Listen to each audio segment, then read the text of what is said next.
स्वागत छ। म सरोज बस्याल।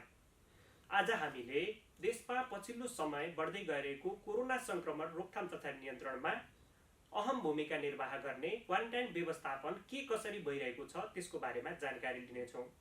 साथै विश्वव्यापी लकडाउन गरिएको अवस्थामा नेपाली पर्यटन तथा उड्डयन क्षेत्रमा के कस्तो असर परेको छ, ती असरलाई न्यूनीकरण गर्न नेपाल सरकारले के कस्ता कार्ययोजना ल्याएको छ त्यसको बारेमा छलफल गर्दैछौँ। हामीसँग हुनुहुन्छ संस्कृति पर्यटन तथा नागरिक उड्डयन मन्त्री योगेश कुमार भट्टराई। मन्त्रीजी, यहाँलाई स्वागत छ। हस्, नमस्ते। पछिल्लो समय हजुरको दैनिकी कसरी बितेको छ बताइदिनुहोस्। पछिल्लो समय त अब अहिले यो लकडाउन र कोरोना भाइरसको कारणले गर्दाखेरि कतिपय पहिलेका अनुसार कामहरू छैनन्। मन्त्रालय जाने, दैनिक कामहरू गर्ने र अब अहिले चाहिँ संसद पनि चलिरहेको हुनाले संसदमा मान्यज्यूहरूले उठाएका कुराहरूलाई सुन्ने, त्यसको जवाफ दिने, नीति कार्यक्रम बजेटका बारेमा छलफलहरू भइरहेका छ। तर कहिलेकाहीँ हाम्रो यो कोरोना भाइरस नियन्त्रणसँग सम्बन्धित उच्च स्तरीय समिति छ, त्यो समितिको मिटिङ गर्ने, मन्त्रालयले त्यसमा खेल्नुपर्ने भूमिकाहरू जिम्मेवारीहरूलाई पुरा गर्ने यिनै सन्दर्भमा भएको छ। र पहिले जस्तो अब राजनीतिक भेटघाटहरू, मन्त्रालयका अरू भेटघाटहरू अहिले छैन। हजुर क्वारेन्टाइन व्यवस्थापनको संयोजक पनि हुनुहुन्छ, तर नेपाली क्वारेन्टाइनहरू त्यति गुणस्तरीय हुन सकेन भनिन्छ नि, के भन्नुहुन्छ त्यसमा? अब यो म संयोजक थिएँ भन्ने चाहिँ त आएको छ होइन। तर यसको अलिकति तपाईँ मार्फत पनि प्रश्न होस्। हामीले फागुनको 18 गते उच्च स्तरीय समन्वय समिति बनायौँ, माननीय उप प्रधानमन्त्रीज्यूको अध्यक्षतामा, संयोजकत्वमा। त्यसपछि यो कोरोना रोकथाम नियन्त्रणसँग सम्बन्धित कामहरू विभिन्न मन्त्रीहरूको केही न केही जिम्मेवारी दिउँ भन्ने सन्दर्भमा क्वारेन्टाइनहरूलाई कसरी व्यवस्थित गर्ने भन्ने बारेमा एउटा अध्ययन गर्ने र त्यसमा अगाडि बढ्ने भनेर मेरो संयोजकत्वमा एउटा कमिटी बनाएको थियो। त्यसमा विभिन्न मन्त्रालयका प्रतिनिधिहरू हुनुहुन्थ्यो। त्यस्तै यो शैक्षिक संस्थाहरू, प्याप्सन, एनप्याप्सनका प्रतिनिधिहरू, होटल एसोसिएसनका प्रतिनिधिहरू हुनुहुन्थ्यो। त्यसपछि स्थानीय प्रशासन, विभिन्न मन्त्रालय, स्वास्थ्य मन्त्रालय लगायत बसेर क्वारेन्टाइन भनेको के हो त भन्ने सम्बन्धमा अन्तर्राष्ट्रिय अनुभवहरू के छन्, अरू देशले के गरेका छन्, त्यसो हुँदाखेरि क्वारेन्टाइनको एउटा स्पष्ट परिभाषा हुन्छ, त्यसको कार्यविधि हामी बनाऊँ। त्यो क्वारेन्टाइनमा बस्दाखेरि पालना गर्नुपर्ने नियमहरू के हुन्, के गर्न पाउने, के गर्न नपाउने, त्यहाँ चाहिँ नि जनशक्तिहरू के हुनुपर्छ, स्वास्थ्य कर्मीहरू कति हुनुपर्छ, सुरक्षाकर्मीहरू कति हुनुपर्छ, त्यहाँको खानपिनको व्यवस्थापन कसरी गर्नुपर्छ, दैनिक एकजना व्यक्तिलाई कति खाने व्यवस्था गर्नुपर्छ, त्यसको कस्ट कति लाग्न सक्छ भनेर हामीले एउटा प्रोटोकल क्वारेन्टाइन सञ्चालन सम्बन्धी मापदण्ड बनायौँ। र त्यो मापदण्ड उच्च स्तरीय समन्वय समितिबाट पास भयो। र त्यो सबै तल प्रदेश सरकारलाई, स्थानीय सरकारलाई पनि हामीले पठायौँ। र त्यही अनुसार क्वारेन्टाइन व्यवस्थापन गर्ने भनेर मूलतः स्थानीय सरकारलाई भनिएको हो। पछि काम गर्दै जाँदा चाहिँ अझै दैनिक काम गर्नको लागि एउटा यो कोरोनाको रोकथाम नियन्त्रण गर्ने सन्दर्भमा अर्को एउटा समिति पनि बन्यो, जसलाई हामी सिसिएमसी भन्छौँ। सिसिएमसी बनिसकेपछि के निर्णय भयो भने अब यो क्वारेन्टाइनहरू लगायतको व्यवस्थापन र दैनिक कामहरू चाहिँ सिसिएमसी मार्फत गर्ने भनिसकेपछि त्यो मेरो संयोजकत्वको कमिटी चाहिँ एक किसिमले डिजल्भ भयो। र अहिले जति पनि क्वारेन्टाइनहरूको व्यवस्थापन निर्देशनहरू सिसिएमसी मार्फत हुन्छ। त्यसमा सुरक्षाकर्मीहरू हुनुहुन्छ, नेपाली सेना, प्रहरी लगायत सबै सुरक्षाकर्मीहरू हुनुहुन्छ, स्वास्थ्यकर्मीहरू हुनुहुन्छ र उहाँहरूकै निर्देशनमा स्थानीय तहको व्यवस्थापनमा क्वारेन्टाइनहरू सञ्चालित छन्। तर यसमा प्रश्न बनाउनुपर्छ के भने अब हामीले यति ठुलो सङ्ख्यामा मान्छेहरूलाई क्वारेन्टाइनमा राख्नु पर्ला भनेर सुरुमा सोचेको होइन। विशेष गरी भारतबाट पछिल्लो दिनमा जुन दैनिक प्रेसर आइरहेको छ नेपाल फर्किने, हामीले सोचे के थियो भने हरेक देशमा मानिसहरू एक ठाउँबाट अर्को ठाउँ जान पाउँदैनन्। त्यसो हुँदा मोभमेन्ट हुँदैन। त्यसो हुँदा नेपाली पनि भारततिर हुनुहुन्छ, उहाँहरू उतै बस्नुहुन्छ, भारतीय पनि नेपालतिर होलान्, यतै बस्नुहुन्छ। त्यसो भएको हुनाले मोभमेन्ट चाहिँ हुँदैन। केही सीमित व्यक्तिहरूलाई जो कोरोना सङ्क्रमित हुने सम्भावना हुन्छ त्यस्तो व्यक्तिहरूलाई अलग राख्ने, आइसोलेसन गर्ने, क्वारेन्टाइनमा राख्ने, यो मोडालिटीबाट हामीले क्वारेन्टाइन बनाएको हौँ सुरुमा। तर अनफर्चुनेटली के भयो भने भारततिर चाहिँ लकडाउन खुकुलो हुँदै गयो र भारतका कतिपय प्रदेशका सरकारहरूले नेपाल फर्कन चाहनुहुन्छ भने फर्कनुहोस्, हामी सहजीकरण गर्छौँ भनेर गाडीबाट समेत ल्याएर हाम्रो सिमानामा मान्छे छोड्ने कुरा भएपछि दैनिक जसो सङ्ख्या चाहिँ बढ्दै गयो र कुनै दिन त हाम्रो नाकाहरूमा 25-30 हजार समेत मान्छेहरू आउनुभयो। आजभोलिको तथ्याङ्क हेर्दा 8,000-9,000 हरेक दिन आइराख्नु भएको छ, जसले त मानिसहरूलाई क्वारेन्टाइनमा राख्ने र व्यवस्थापन गर्ने कुरा एकदमै कठिन भएको छ। कठिन भए पनि कमसेकम त्यो होल्डिङ पोइन्टमा राख्ने, उहाँहरूलाई टेस्ट गर्ने, त्यसपछि केही दिनसम्म अलग्गै राख्ने, अनि मात्रै आफ्नो घरमा जान छोड्नको निम्ति छोडिदिने भन्ने त्यो व्यवस्थापनकै आधारमा हामीले काम गरेका छौँ। तपाईँले भनेको ठिकै हो, त्यति व्यवस्थित छैनन्। व्यवस्थित नभए पनि यसलाई अब क्रमशः व्यवस्थित बनाउँदै लाने र क्वारेन्टाइनहरूलाई चाहिँ यो कोरोना उत्पन्न हुने केन्द्रको रूपमा विकास हुन नदिने, हैन, त्यो दृष्टिकोणका साथ सरकार अगाडि गइरहेको छ। सोमबार स्वास्थ्य तथा जनसङ्ख्या मन्त्रालयले सार्वजनिक गरेको तथ्याङ्कमा 1,70,000 भन्दा बढी क्वारेन्टाइनमा रहनु भएको छ भने आइसोलेसनमा 2,500 भन्दा माथि हुनुहुन्छ। उहाँहरूलाई क्वारेन्टाइनमा राख्दाखेरि बाहिरदेखि आउँदाखेरि पनि कोरोना नलिएको भए पनि आइसोलेसनमा क्वारेन्टाइनमा राख्दाखेरि कोरोना यहीँ सारियो भनिन्छ। हामीसँग भएका क्वारेन्टाइनहरू कोरोनाको इपिसेन्टर भयो भनिन्छ। त्यो आरोप सत्यता छ? त्यो आरोप अब हेर्नुहोस्, पहिलो कुरा के हो भने बाहिरबाट आउने मान्छेहरूलाई हामी सिधै समुदायमा जान दिएका छैनौँ। त्यसकारणले अहिलेसम्म समुदायमा कोरोना सङ्क्रमणको त्यो स्थिति समुदायमा पुगेको छैन। यो हाम्रो लागि हजुरले आफै भन्नुभयो भारतबाट दैनिक 8,000 नेपाली अब उहाँहरूलाई पाइरहेछौँ त हो।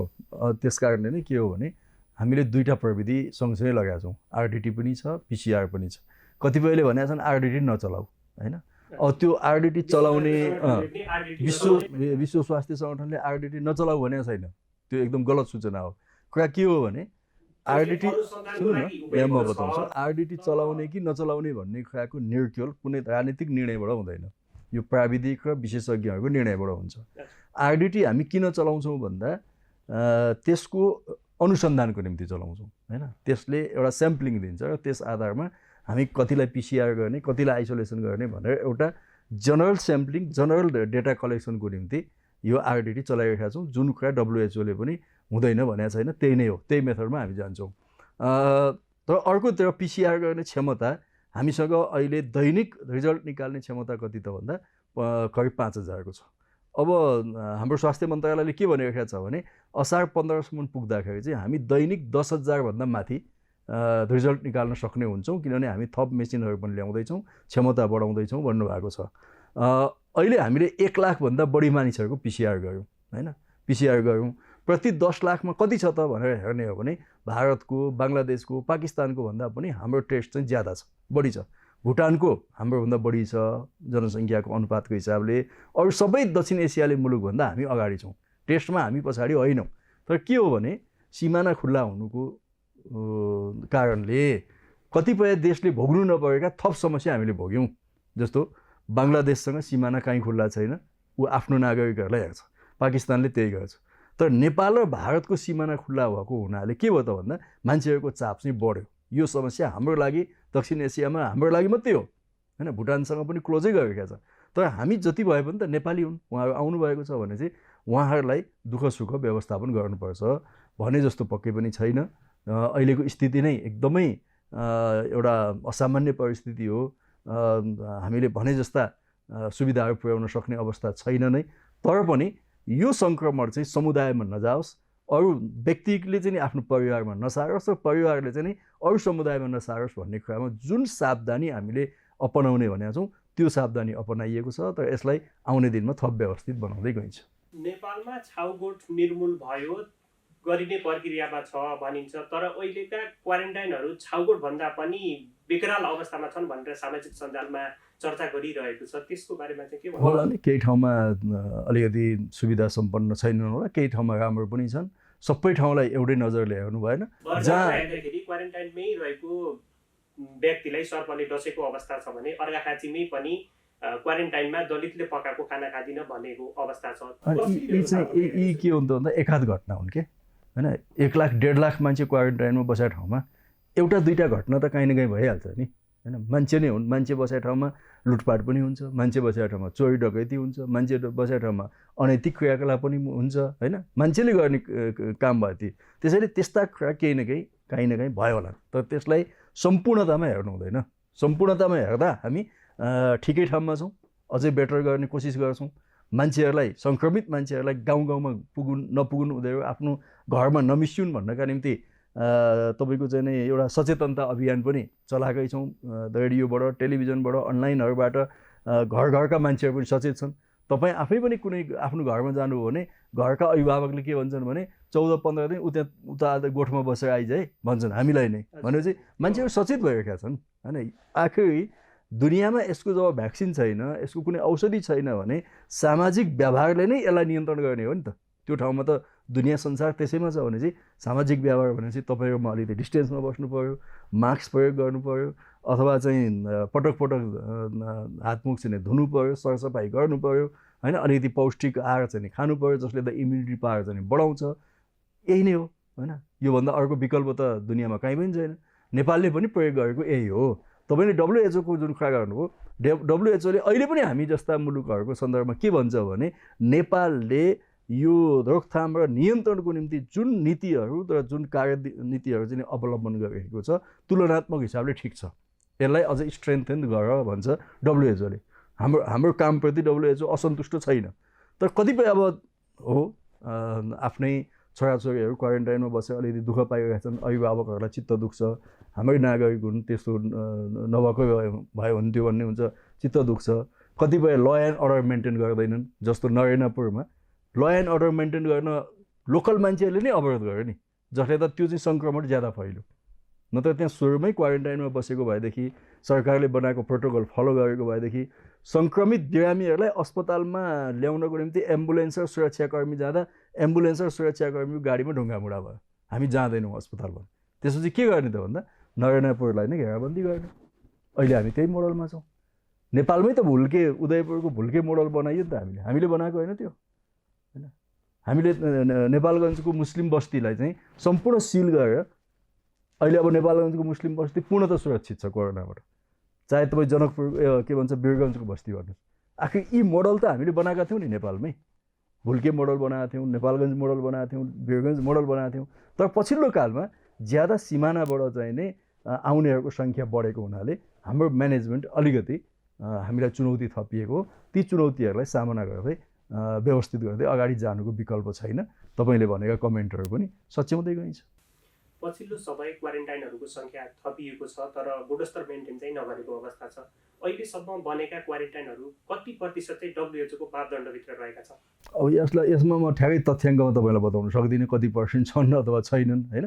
त्यसको अनुगमन स्थानीय तहले, स्थानीय प्रशासनले, जनस्वास्थ्य कर्मीहरूले गरिरहनु भएको छ। काहीँ त्यसका मापदण्डहरू पुगेका छैनन् भने मापदण्ड पुर्याइन्छ। कतिपय चाहिँ असाध्यै कमजोर अवस्थामा छन् भने त्यसलाई चाहिँ त्यहाँबाट अन्यत्र ठाउँमा पनि सिफ्ट गर्नुपर्छ, सिफ्ट गरिँदै पनि गएको छ। अहिलेको क्वारेन्टाइनमा रहेको गुणस्तरलाई अब मजबुत बनाउन के कस्ता योजना ल्याउँदै हुनुहुन्छ? होइन, हामीले प्रत्येक क्वारेन्टाइनमा स्वास्थ्यकर्मी हुनुपर्छ भनेका छौँ, सुरक्षाकर्मी हुनुपर्छ भनेका छौँ। त्यहाँ बस्नेहरूले चाहिँ शुद्ध पिउने पानी पाउनुपर्छ, खाना उनीहरूले पाउनुपर्छ, उनीहरूले अलग अलग सुत्ने व्यवस्था गर्नुपर्छ। यिनै मापदण्डहरू तोकेर पठाइएका छन्।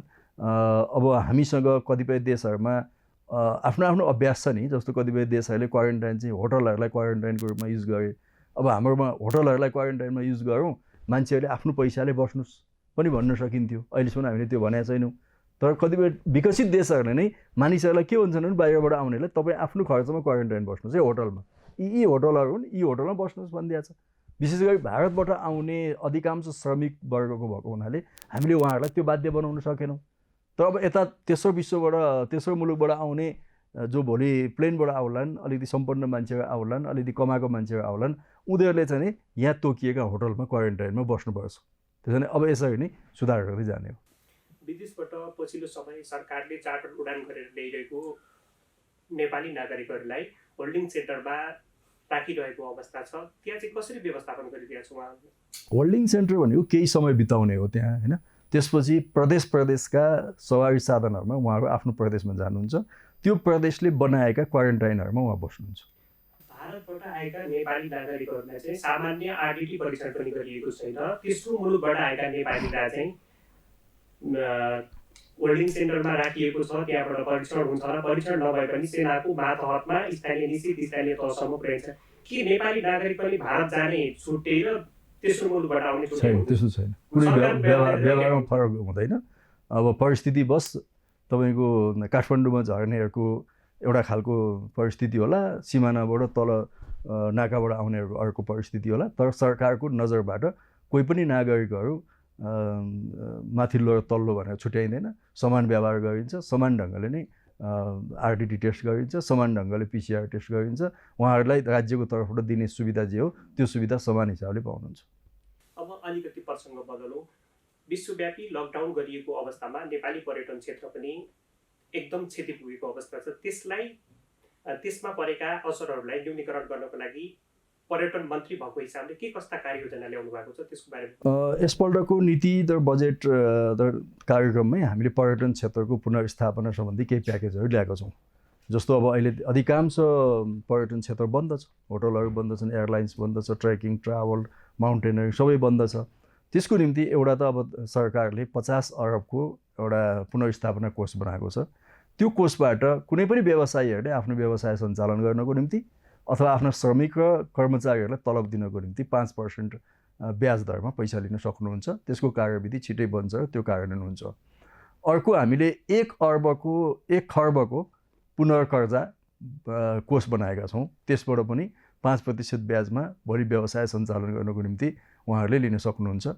अर्कोतिर यो बिचको जुन सामाजिक सुरक्षा कोष छ त्यसमा श्रमिकले पैसा जम्मा गर्छ, व्यवसायीले पैसा जम्मा गर्नुहुन्छ र सरकारको तर्फबाट पनि केही पर्सेन्ट त्यहाँ हालिन्छ। अब अहिले श्रमिक र व्यवसायीले त्यसमा पैसा जम्मा गर्न सक्नुहुन्न। त्यसो हुनाले अहिले केही समयको निम्ति सरकारले नै त्यसमा पैसा जम्मा गरिदिन्छ सामाजिक सुरक्षा कोषमा, र पछि उपयुक्त अनुकूल मौकामा उहाँहरूले फिर्ता गर्दै जानुपर्छ। त्यो पनि हामीले भनेका छौँ। त्यस्तै एयरलाइन्सहरूको सम्बन्धमा यहाँ ल्यान्डिङ गर्ने, पार्किङ गर्ने जुन चार्जहरू छ त्यसलाई यो कोरोनाको प्रभाव भएसम्म निःशुल्क गरेका छौँ। यो हवाई इन्धनमा 10 रुपियाँ चाहिँ यो पूर्वाधार विकासको निम्ति पैसा लिँदै थियो, त्यसलाई हामीले हटाएका छौँ होइन। यिनै पुनर्स्थापनाका प्याकेजहरू चाहिँ अहिले सार्वजनिक भएका छन्। अब आवश्यक पर्यो भने भोलि हामी परिस्थिति कता जान्छ, कोरोना कहाँसम्म पुग्छ, त्यस आधारमा यसलाई बढाउने अथवा घटाउने त्यो नीति सरकारले लिन्छ। युवा मन्त्री योगेश कुमार भट्टराईबाट पर्यटन क्षेत्रमा विशेष राहत प्याकेज आउला भनेर बसेको तर निराश बनाउने कार्यक्रम आयो भन्छन् नि पर्यटन व्यवसाय। अघि मैले भनेको राहत प्याकेज के हो त? 5% पनि अहिले अब काम नै नभएको अवस्थामा 5% कसरी दिन सक्छन् त उनीहरू? होइन, दिन नसक्नेले त्यही अनुसारको निवेदन दिनु पर्यो। त्यसमा अर्को कुनै व्यवस्था होला। दुनियाँ कहीँ पनि त्योभन्दा अर्को उपाय त केही पनि छैन नि। सबैले तपाईँलाई यसमा प्रश्न बनाऊ कि सबैले केही न केही दायित्वहरू निर्वाह गर्नुपर्छ। सरकारले आफ्नो दायित्व निर्वाह गर्छ। श्रमिकहरूले पनि यति बेला पहिले मैले 30,000 तलब पाउँथेँ, अहिले 30,000 देऊ भन्नु हुँदैन। श्रमिकको तलब पनि केही घट्छ, पारिश्रमिक घट्छ। व्यवसायीहरूले पनि होइन हामी 1 पैसा दिँदैनौँ भनेर होइन, कमायो होला नि त हिजो त कुनै बेला। आज 2 महिना 3 महिना चाहिँ नै थाम्नै नसक्ने अवस्था त हुँदैन नि। त्यसमा पनि सरकारले तपाईँलाई भरथेक गर्छ भनेकै छ भनेपछि तिनटै पक्ष मिलेर त्यसलाई हल गर्ने। पछिल्लो समय सरकारले लकडाउन थपेको छ तर नागरिक स्तरबाट लकडाउनको उल्लङ्घन भएको छ, यसबारेमा के भन्नुहुन्छ? अब यो नागरिकहरूलाई थुन्नको निम्ति लकडाउन गरे होइन, नागरिकहरूकै सुविधाको निम्ति, सङ्क्रमण चाहिँ नफैलियोस् भन्नका निम्ति अपनाइएको सावधानी हो। यो नेपालमा मात्रै होइन दुनियाँभरि नै यही मोडलहरू भएका छन्। आज हाम्रोमा 72-73 दिन जति भएको छ, भारतमा पनि त्यही हामीले सँगसँगै जस्तो गरेका छौँ। अरू कतिपय विकसित मुलुकहरूमा पनि त्यही मोडल नै एप्लाई भएको छ। त्यसैले यो नागरिकलाई दुःख दिनको निम्ति, झन्झट दिनको निम्ति सरकारले थोपरेको जबरजस्ती गरेको कुरा चाहिँ होइन। यो सुविधाकै निम्ति गरेको हो, त्यो सावधानीको निम्ति गरेको हो। तर अब क्रमशः परिस्थितिलाई सहज बनाउँदै जानको निम्ति हामीले केही होमवर्क गरेका छौँ। अब चरणबद्ध रूपमा यो जनजीवनलाई सामान्यीकरण गर्ने, के कुराहरू खोल्ने, के कुराहरू नखोल्ने, विशेष गरी अब मान्छेहरू जमघट हुने ठाउँहरू अझै पनि रेस्ट्रिक्ट नै गर्नुपर्छ। जस्तो स्कुल भए, क्याम्पस भए, सिनेमा हलहरू भए, पार्टी प्यालेसहरू भए होइन, यस्ता चाहिँ त यो अब ठुल्ठुला मेला महोत्सवहरू भए यस्ता कुराहरूलाई अहिले पनि नियन्त्रणै गर्नुपर्छ। अरू चाहिँ नि अब मानिसहरूलाई पनि क्रमशः के सिकाउँदै जानुपर्छ भने अब यो कोरोना पनि यही समाजमा हुने भयो, मानिस पनि यही समाजमा हिँड्ने भयो। त्यस कारण कोरोना हिँड्ने बाटो हामी हिँड्नु भएन होइन, हामी हिँड्ने बाटोमा कोरोनालाई हिँड्न दिनु भएन। त्यसको निम्ति मान्छेहरूले अभ्यस्त हुँदै जानु पऱ्यो कि सोसल डिस्टेन्सिङ मेन्टेन गर्नु पऱ्यो, मास्क लगाएर हिँड्नु पऱ्यो, त्यसपछि भिडभाडमा जानु भएन, व्यक्तिगत हिसाबले पनि सावधानी अपनाउनु पऱ्यो, घरबाट बाहिर निस्किँदाखेरि बालबच्चाहरूलाई निकाल्नु भएन, वृद्धहरूलाई निकाल्नु भएन, सुत्केरी महिलाहरूलाई निकाल्नु भएन। अब कुनै अरू कारणले बिरामी भएर बसेको छन् भने त्यस्तो मान्छेहरूलाई बाहिर निकाल्नु भएन। अरू चाहिँ फिजिकल्ली स्ट्रङ मान्छेहरू छन् भने क्रमशः आफ्नो व्यवहार पनि गर्दै जानु पर्यो। नेपालको एकमात्र अन्तर्राष्ट्रिय त्रिभुवन विमानस्थल लामो समयदेखि अस्तव्यस्त थियो। पछिल्लो समय लकडाउनको अवसर पारेर यहाँकै नेतृत्वमा बुटिक गरेर एउटा आकर्षक बनाएको छ, त्यो कसरी सम्भव भयो? हामीले पर्यटन यो मेरो मन्त्रालय अन्तर्गतका थुप्रै विकास निर्माणका आयोजना छन् र ती अगाडि बढ्दै थिए। लकडाउनको समयमा पनि सकेसम्म त्यसमा काम नरोकियोस् भनेर हामीले ध्यान दियौँ।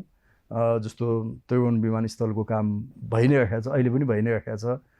300 मिटर 350 मिटर त्यहाँ चाहिँ रनवे हामीले थप्यौँ, डिपार्चर हल नयाँ बनायौँ, अरू पनि कामहरू त्यहाँ भइ नै राखेका छन् र अहिले पनि भइ नै राखेको छ। त्यस्तै गौतम बुद्ध विमानस्थलको काम रोकिएको छैन, यता पोखरा विमानस्थलको काम रोकिया छैन। अब गौतम बुद्ध विमानस्थलमा यदि हामीसँग टेक्निकल केही मान्छेहरू जो विदेशमा छन् अड्किया छन् यहाँ आउनु पर्थ्यो, ती मानिसहरू आउन पाएको भएदेखि यसको काम सकिसक्थ्यो, गौतम बुद्धको काम सकिसक्थ्यो। अहिले अब हामी अपरेसनको तयारीमा जान्थ्यौँ, तर केही टेक्निकल मान्छेहरू विदेशमा अड्केको हुनाले काम चाहिँ अन्तिम ठाउँमा पुगेर पनि सम्पन्न हुन चाहिँ बाँकी छ होइन। निजगढको पनि हामीले आन्तरिक पूर्व तयारीका कामहरू अगाडि बढाएका छौँ।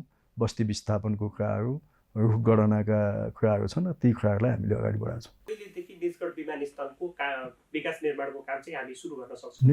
निजगढ विमानस्थलको काम रोकिएको छैन होइन, पूर्व तयारीका कामहरू भइरहेका छन्। अब छिटै हामी त्यो चाहिँ निर्माणको चरणमा जान्छौँ। नयाँ नक्सा जारी गर्यो नेपाल सरकारले, त्यसमा लिम्पियाधुरा, लिपुलेख र कालापानी भूभाग समेटेको थियो। त्यही बेला हजुरले चाहिँ कालापानीमा मार्चपास्ट गरेको सन्दर्भ सार्वजनिक भयो, त्यसको बारेमा पनि केही बताइदिनुहोस् न। यो 55 सालको कुरा हो, तपाईँले जुन सम्झिनु हो। 55 सालको जेठ महिनामा हामी कालापानी गएका थियौँ काठमाडौँबाट।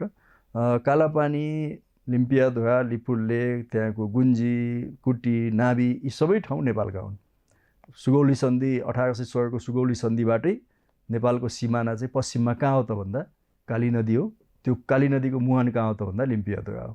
लिम्पियाधुराबाट निस्किने काली नदी नै नेपालको पश्चिम सीमा हो। त्योभन्दा पश्चिमको भागमा नेपालले चाहिँ आफ्नो क्लेम चाहिँ छोड्छ, त्योभन्दा पूर्वको भागमा नेपालको चाहिँ शासन हुन्छ भनेर त्यो बेला नै लेखिएको छ। त्यसैले ती जमिनहरू सबै हाम्रा हुन्। अब 1962 त्यो भारतीय सेना गएर त्यहाँ बसेको छ। हामीले त्यो बेलादेखि नै नेपालको हो, तपाईँहरू यहाँ बस्न पाउनुहुन्न भनेका छौँ। कुनै बेला सरकार एकदमै बलिया भए बलियो ढङ्गले प्रोसेसहरू चालियो, कुनै बेला सरकार कमजोर भए स्पष्ट ढङ्गले उठाउन सकेनन्। आजको सरकार देशभित्र एउटा बलियो जनमतका साथ उपस्थित भएको सरकार हो। यसले त्यो भूमि हाम्रो हो मात्रै भनेन कि त्यो भूमि समेत समेटेर आफ्नो नक्सा जारी गरेको छ र अब हामी संसदमा पनि त्यसलाई संविधान संशोधनको प्रक्रियामा अगाडि लगाएका छौँ। तर यी सबै प्रक्रिया अगाडि बढाइरहँदा हाम्रो भनाइ के छ भने भारतसँग हाम्रा जति पनि सीमाका समस्या छन्, अरू कतिपय समस्या छन्, ती समस्याहरूको समाधान द्विपक्षीय वार्ताबाट, कूटनैतिक पहल कदमीबाट हुन्छ र नेपाल अहिले पनि भारतसँग वार्ताको लागि प्रतीक्षा गरिरहेको छ। हामीले भनेका छौँ सचिव स्तरको कमिटी छ, त्यहाँ छलफल गरौँ, सहसचिव स्तरको कमिटी छ, त्यहाँ छलफल गरौँ, परराष्ट्र मन्त्री स्तरको कमिटी छ, त्यहाँ पनि छलफल गरौँ। त्यो भएन भने प्रधानमन्त्री लेभलमा पनि छलफल गरौँ, तपाईँहरू टाइम निकाल्नुहोस् भनेर हामीले भनेका छौँ। हाम्रो प्रस्ताव गएको छ भारत सरकारलाई।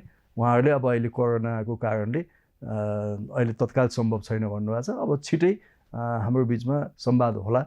त्यो संवादको प्रक्रियाबाट नै यी समस्याहरूलाई दीर्घकालीन रूपमा हल गर्ने नीति नेपाल सरकारको छ। यहाँ एउटा नेपाल सरकारको जिम्मेवार मन्त्री साथै कालापानी मार्चपास्टको अभियन्ता, त्यो भएको हिसाबले कि सहजै भारतीय पक्षले नेपाली भूमि फिर्ता गर्छ त? सहजै गर्ने भए त पहिले गरिहाल्नुहुन्थ्यो नि। त्यसो भए अब के गर्नुहुन्छ? त्यही छलफल गर्ने, हाम्रा तथ्य प्रमाण, अल्झाउँदै आइरहेको छ। त्यो त हाम्रा तथ्य प्रमाण सबै राखेर टेबलमा जाने, डायलग गर्ने, कुराकानी गर्ने, अन्तर्राष्ट्रिय मञ्चहरूमा त्यसमा छलफल गर्ने। हिजोको जस्तो भारतलाई पनि सजिलो छैन। जस्तो नेपाल र चीनको प्रसङ्ग एउटै समयमा निस्क्यो, लद्दाख विवाद र कालापानी विवाद एउटै समयमा भयो। चीनसँग भारतीय पक्षले भिडियो कन्फरेन्स मार्फत संवाद अगाडि बढाइरहेको छ, तर नेपाललाई चाहिँ त्यति वास्ता गरेको छैन। त्यसमा के भन्नु? अब चीन र भारतले के गर्नुहुन्छ त्यो उहाँहरूको कुरा हो। हाम्रो र भारतको बिचमा के हुन्छ? चीनले जति हामीले दबाब दिन सकेनौँ कि भन्ने पनि हो। हामीले जे गर्नुपर्ने गरेका छौँ। हामीले गर्ने हाम्रो संसदमा लाने हो, जनप्रतिनिधिमूलक निकाय त्यही हो, त्यहाँ लगेर छलफल गरेका छौँ, राष्ट्रिय सहमति बनाएका छौँ, सम्पूर्ण राजनीतिक दललाई एक ठाउँ यसमा उभ्याएका छौँ। अब संसदमा जुन संविधान संशोधनको प्रस्ताव छ त्यो सर्वसम्मतले पास हुन्छ। सरकारले नक्सा जारी गरेको छ। भारत सरकारलाई हाम्रा तथ्य प्रमाण यी हुन्, यस आधारमा कुरा गर्न आउनुहोस् भनेका छौँ। अन्तर्राष्ट्रिय हिसाबले कूटनैतिक तवरबाट गर्ने कुराहरू यिनै हुन्। यिनै कुराहरू नै सरकारले अझै प्रभावकारी ढङ्गले अगाडि बढाउँछ।